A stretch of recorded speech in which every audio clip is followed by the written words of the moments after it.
చూడండి ఫ్రెండ్స్, 6,000 రూపాయలను అప్పుగా తీసుకొని 15% వడ్డీ రేటుతో 2 సంవత్సరాల కాలంలో ఎంత మొత్తం చెల్లించవలెను? ఏమడుగుతున్నాడు ఫ్రెండ్స్? మొత్తం అని అడుగుతున్నారు.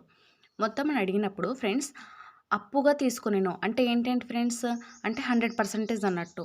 సో, ఇప్పుడేంటి ఫ్రెండ్స్, మొత్తం అంటే total is equal to principal plus అంటే అప్పుగా తీసుకున్నది ప్లస్ ఇంట్రెస్ట్ అంటే ఇంట్రెస్ట్ అన్నట్టే కదా ఫ్రెండ్స్.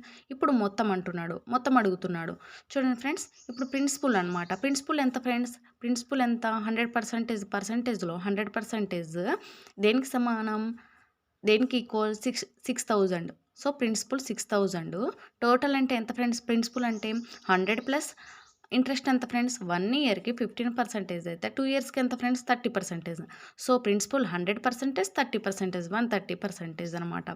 సో టోటలే కదా ఫ్రెండ్స్ అడిగింది, కాబట్టి ప్రిన్సిపల్ ప్లస్ ఇంట్రెస్ట్ అనమాట.